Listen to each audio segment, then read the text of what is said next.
Break के बाद एक बार फिर से रुक करेंगे उत्तर प्रदेश बुलेटिन की ओर, जिसमें बात होगी बरेली की, जहां हनुमान चालीसा का पाठ कर शिवसेना पश्चिमी ने भीम आर्मी के बयान का विरोध किया है। साथ ही बात करेंगे हरदोई की, जहां लंगड़ेदास बाबा मंदिर में श्री कृष्ण जन्माष्टमी का पर्व बड़े ही धूमधाम से मनाया गया।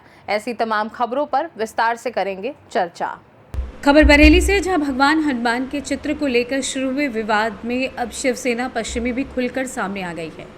सोमवार को शिवसेना पश्चिमी के पदाधिकारियों और कार्यकर्ताओं ने शहर में हनुमान चालीसा का पाठ कर भीम आर्मी और आज़ाद समाज पार्टी के बयान का विरोध जताया। शिव सैनिकों का कहना है कि हनुमान जी की फोटो को लेकर आपत्तिजनक टिप्पणी कर हिंदू समाज की धार्मिक भावनाओं को आहत किया गया है, जिसे किसी भी हाल में बर्दाश्त नहीं किया जाएगा। इसी मुद्दे को लेकर शिवसेना कार्यकर्ताओं ने जिलाधिकारी को ज्ञापन भी सौंपा। इसमें कहा गया कि भगवान हनुमान के चित्र को हटाने की मांग कर कुछ असामाजिक तत्व धार्मिक उन्माद फैलाना चाहते हैं। ज्ञापन में प्रशासन से मांग की गई है कि ऐसे लोगों के खिलाफ सख्त कार्रवाई की जाए, ताकि भविष्य में इस तरह की घटनाओं की पुनरावृत्ति न हो। शिवसेना नेताओं ने यह भी कहा कि धार्मिक आस्थाओं और प्रतीकों की सुरक्षा करना प्रशासन की जिम्मेदारी है। अगर दोषियों पर तत्काल कार्रवाई नहीं हुई तो शिवसेना आंदोलन करने को बाध्य होगी। ज्ञापन सौंपने वालों में मुद्रिका गंगवार, शुभम अवस्थी, अंकुर मिश्रा, ललित सैनी, शिव कुमार उपाध्याय, संजय और दीपक पाठक समेत कई लोग शामिल रहे। सभी ने एक सुर में कहा कि हिंदू समाज अपनी आस्था से कोई समझौता नहीं करेगा और भगवान हनुमान का अपमान करने वालों को बख्शा नहीं जाएगा। आइए जानते हैं दीपक पाठक ने और क्या कुछ कहा।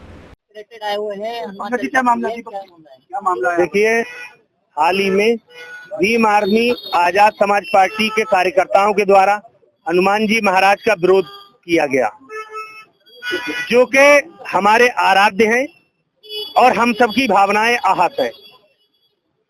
जिस तरीके से इन लोगों ने हनुमान जी महाराज का विरोध किया, ये लोग एक बार रामायण को शायद पढ़ लेते तो ये नौबत नहीं आती। हनुमान जी महाराज के लिए प्रभु श्री रामचंद्र जी महाराज जब धराधाम को छोड़ करके गए तो उनको ये वरदान दे करके गए कि आप मेरे बाद जाने के बाद आप कलयुग में प्रत्यक्ष देवता के रूप में विराजमान रहेंगे, और आप सबके भी मन में कहीं ना कहीं हनुमान जी के प्रति जो है संवेदनाएं और भावनाएं हैं। और जिस तरीके से इन्होंने विरोध किया, तो एक बात ये लोग गांठ बांध ले कि हनुमान जी महाराज की एक झलक के कारण रावण की लंका जल गई थी और रावण के सर्वनाश का कारण केवल हनुमान जी महाराज बने। तो अभी तो इन लोगों ने चलना भी नहीं सीखा था, उससे पहले हमारे हनुमान जी महाराज का विरोध कर दिया। अब खैर इनका हनुमान जी महाराज क्या करेंगे वो एक अलग विषय है, वो तो भगवान के उस पर है। परंतु हम इन लोगों को चेतावनी देना चाहते हैं कि अगर दोबारा इस तरीके की हरकत हुई तो शिवसेना का जन्म जो है वो धर्म की रक्षा और सनातन की रक्षा के लिए हुआ। जब जब हमारे धर्म और आस्था को लेकर के कोई भी इस तरीके की टिप्पणी करेगा तो शिवसेना उसका खुलकर विरोध करेगी। और आज हम लोग जिलाधिकारी महोदय के माध्यम से आदरणीय राज्यपाल महोदय को एक ज्ञापन देने आए हैं कि जितने कार्यकर्ता यहाँ पर उपलब्ध थे उन सबके वीडियो फुटेज निकाल कर। कहाँ का मामला है, कौन लोग हैं? ये भीम आर्मी के सारे कार्यकर्ता थे और नगर मजिस्ट्रेट कार्यालय की ये घटना थी। वहाँ पर हनुमान जी महाराज का फोटो लगा हुआ था। भाई कोई किसी का आराध्य हो सकता है, वो उसका फोटो लगा सकता है, ये व्यक्ति की आजादी है। इसमें आप किसी का विरोध करेंगे तो ये किसी भी कीमत पे बर्दाश्त नहीं किया जाएगा। हम सब इस विरोध में हैं और हम आज जो है ये मांग करेंगे कि इन सब पर मुकदमा पंजीकृत जेल में डाला जाए। बरेली से सी न्यूज संवाददाता मुकेश सिंह की रिपोर्ट। देश भर में जन्माष्टमी का पर्व बड़े ही श्रद्धा व उल्लास के साथ मनाया गया। इसी क्रम में कोतवाली का छौना के परिसर में बने प्राचीन लंगड़ेदास बाबा मंदिर में मंदिर समिति के अध्यक्ष रुद्रपाल सिंह व अन्य भक्तों के द्वारा भजन कीर्तन के साथ जन्माष्टमी का पर्व बड़ी धूमधाम के साथ मनाया गया। रात 12:04 पर शुभ मुहूर्त में जन्माष्टमी मनाई गई। पूजा अर्चना के दौरान काफी संख्या में श्रद्धालुगण मौजूद रहे। इसी तरह त्योरी गांव में सरस्वती माता मंदिर पर बड़े ही उल्लास के साथ पूजा अर्चना कर जन्माष्टमी मनाई गई। कार्यक्रम के संरक्षक राज बहादुर सिंह व उनके परिवार के साथ गांव के अन्य भक्तों ने बढ़ चढ़कर हिस्सा लिया और प्रसाद ग्रहण कर देश व क्षेत्र के उत्तम स्वास्थ्य व समृद्धि व लोक कल्याण के लिए भगवान नंद गोपाल से प्रार्थना भी की। नंदघर आनंद भयो जय कन्हैया लाल की, हाथी घोड़ा पाल की जय कन्हैया लाल की जय जयकारों से मंडप गुंजायमान हो उठे। हरदोई से सी न्यूज संवाददाता आशीष की रिपोर्ट। ललितपुर जनपद के बालाबेहट में भगवान श्री कृष्ण के प्रकट उत्सव के उपलक्ष्य में दूसरे दिन पुरानी परंपरागत बधाई गीत गाए गए। गांव के प्रसिद्ध 4 मंदिर श्रीदेव राम जानकी रमन मंदिर, तिवारी मंदिर, अमोनिया मंदिर, वैदेही मंदिर, जिनमें देव जानकी रमन मंदिर हटवारा से बधाई गीत प्रारंभ हुआ, जिसका समापन वैदेही मंदिर पर हुआ। श्री कृष्ण जन्माष्टमी धूमधाम के साथ मनाई गई। भगवान श्री कृष्ण जन्माष्टमी के दूसरे दिन लोगों के द्वारा मंदिरों में पुरानी परंपराओं के अनुसार यहाँ बधाई गीत कुंदन लाल उदैनिया, पहलवान सिंह, दयाशंकर व्यास के द्वारा गाए जाते हैं। ये परंपरा कई वर्षों से चली आ रही है, जिसमें साथ देते डॉक्टर सत्यनारायण देवलिया, हरभजन देवलिया सहित मंदिर पुजारी हरिशंकर नगाइच, पुरुषोत्तम पराशर, संतोष देवलिया, हरगोविंद व्यास, चारों मंदिरों में प्रसाद वितरण किया गया। ललितपुर से सी न्यूज़ संवाददाता महेश नगाइच की रिपोर्ट।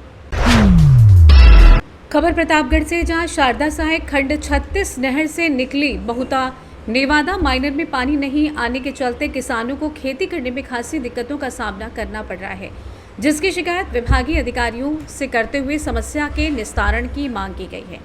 तहसील क्षेत्र से गुजरी शारदा सहायक खंड 36 नहर में भरपूर पानी होने के बावजूद भी माइनर और अल्पिकाओं में टेल तक पानी नहीं पहुंच रहा है, जिसके चलते क्षेत्र के सैकड़ों किसान पानी की किल्लत से जूझ रहे हैं। मामले की शिकायत अरविंद तिवारी ने नहर विभाग के अधिकारियों के साथ ही उच्च अधिकारियों से करते हुए माइनर की सफाई और पानी छोड़े जाने की मांग की है। क्या नाम है आपका? अरविंद तिवारी। अरविंद जी, आपने एक शिकायत की है नहर विभाग के अधिकारियों समेत उच्च अधिकारियों से, क्या प्रकरण है, क्या मामला है? सर, हमारे यहाँ शारदा सहायक खंड 36 की एक माइनर है नेवादा बहुता, जिसमें अब तक पानी नहीं पहुँचा है।